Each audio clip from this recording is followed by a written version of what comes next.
خرم صاحب، یہ grand dialogue کیا چیز ہے جس کی آپ کی پارٹی کے کچھ لوگ بات کر رہے ہیں؟ جی، یہ گرینڈ ڈائیلاگ ایک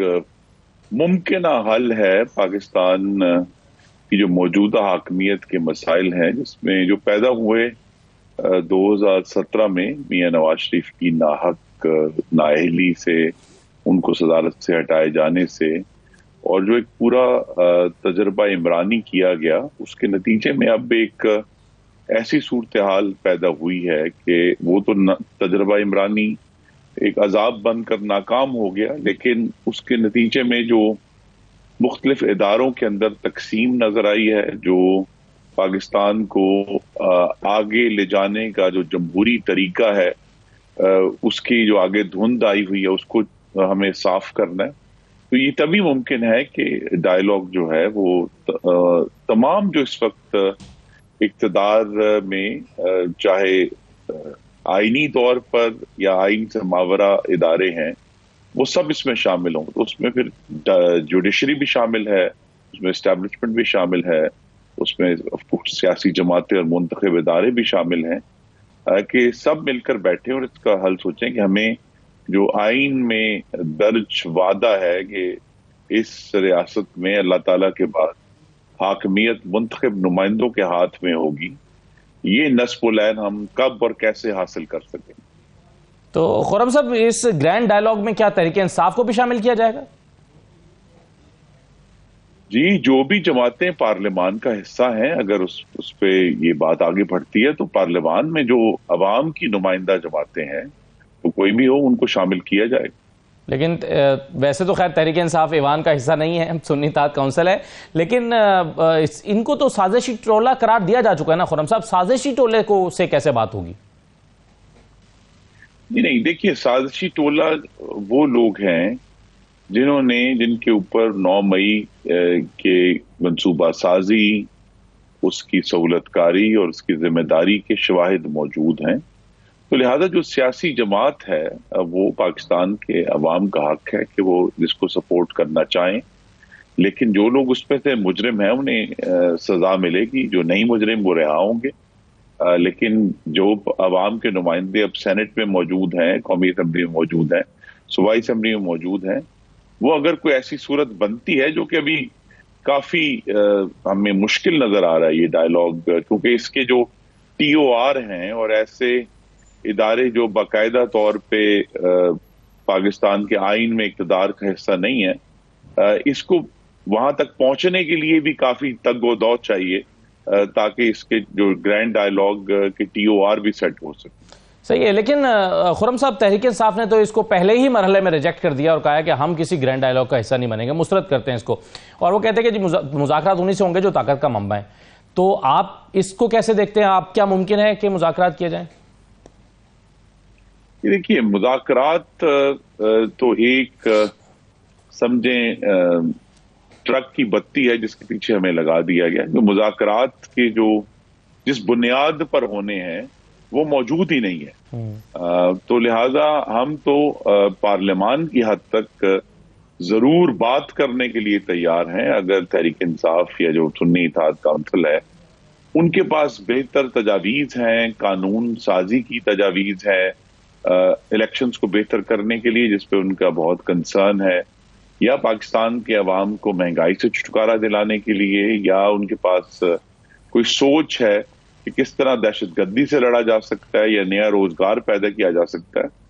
تو عوام کے مسائل کے حل کے لیے اگر کوئی گفتگو یا مذاکرات کرنے ہیں تو ہم ہمیشہ تیار ہیں۔ سر، اس کا کوئی عملی طور پر یعنی امکان یا کوئی ماحول دکھائی دے رہا ہے آپ کو؟ اس کا یعنی خواہش تو ہو سکتی ہے، ماحول بھی ہے؟ دیکھیے، جہاں ضرورت ہوتی ہے، مثلا ابھی اگرچہ اعلان غالباً نہیں ہوا ابھی تک، لیکن تحریک جو سنی اتحاد کونسل ہے، انہوں نے پارلیمان کی جو بزنس ایڈوائزری کمیٹی ہے، اس پہ انہوں نے کہا جی ہم حصہ لیں گے۔ جو بھی کمیٹیوں میں مختلف چیئرمین بننے ہیں، اس پہ بھی انہوں نے پورا اپنا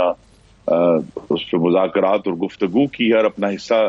لینے کا عندیہ دیا ہے۔ تو وہ جو پارلیمانی ایشوز ہیں وہی بہتر جگہ ہے اس ڈائیلاگ کی، اور اسی کے ذریعے اگر ایک وہ راستہ بنتا ہے جس کے ذریعے پھر لارجر ایشوز کے اوپر بات ہو سکے. اس لیے حل جو ہے وہ آج بھی اگر ہمیں سمجھ آ جائے کچھ عرصے بعد بھی حل پارلیمان میں ہی ہے. جس طرح 2013 میں انہوں نے بہت شور اٹھایا, آپ کو معلوم ہے, دھرنا بھی کیا, اسلام آباد پر حملے بھی کیے, لیکن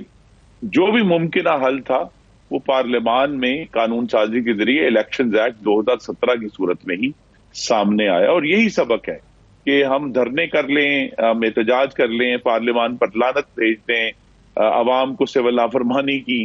تلقین کریں, بل جلا دیں, کہیں جی پیسہ بینکوں کے ذریعے نہ بھیجیں, ہنڈی کے ذریعے بھیجیں, لیکن جو دیرپا حل ہے وہ پارلیمان سے ہی باہر آتا ہے, وہ ایجیٹیشن سے باہر نہیں آتا. صحیح ہے. خرم صاحب, آج 77 سیٹس آف ڈفرینٹ اسمبلیز یعنی قومی اسمبلی اور صوبائی اسمبلیوں کی ملا کر ان پر جو مخصوص نشستوں والے لوگ تھے ان کو معطل کر دیا گیا. ظاہر ہے یہ وہ نشستیں تھیں جو سنی اتحاد کونسل کے حصے کی بنتی تھیں اور باقی سیاسی جماعتوں میں بانٹ دی گئی تھیں. اس میں سب سے زیادہ جو بینیفیشری تھا وہ 44 سیٹس کے ساتھ پی ایم ایل این ہی تھی. تو اب خرم صاحب آپ تسلیم کرتے ہیں اس بات کو کہ یہ آپ کا حق نہیں بنتا تھا, غلط ملی تھی نون لیگ اور باقی جماعتوں کو؟ جی نہیں, یہ مفروضہ ہے جس کی قانون اس معاملے میں خاموش ہے, اور جب تک قانون خاموش ہے ایک ایسی جماعت, دیکھیں آپ ویسے تو ہم گفتگو میں کہہ دیتے ہیں تحریک انصاف یا سنی اتحاد کونسل, لیکن کاغذ کے اوپر جب دیکھا جائے گا تو ایسی نہ ہی کوئی جماعت موجود تھی, نہ انہوں نے کوئی لسٹ داخل کی, نہ جب انتخابات ہوئے تو سنی اتحاد کونسل کے جو سربراہ ہیں وہ بھی ایک آزاد نشست پر اپنے نشان پر نہیں, ایک عام رینڈم کسی نشان پر منتخب ہوئے تھے. تو لہذا وہاں قانون یہ بالکل اس معاملے میں واضح نہیں کرتا کہ یہ کسی کا حق تھا. یہ ایک خالی جگہ ہے, ایک بہت بڑا خلا ہے. اب یا تو سپریم کورٹ اس کو اپنے فیصلے کے ذریعے پر کرے گا یا پھر بالآخر پارلیمان کو ہی اس فیلڈ میں آ کر اس ایشو کو سوالو کرنا پڑے گا. خرم صاحب, جس ابہام کا آپ ذکر کر رہے ہیں یہ تو دوسرا حصہ ہے کہ کیا سنی اتحاد کونسل کو یہ سیٹیں ملنی چاہیے یا نہیں ملنی چاہیے, لیکن یہ ابہام اب ختم نہیں ہو گیا کہ یہ کم از کم ان جماعتوں کو نہیں ملنی چاہیے جن کو ملی ہیں؟ نہیں, دیکھیے سپریم کورٹ نے جو ایک حکم امتناعی دیا ہے وہ صرف اس کو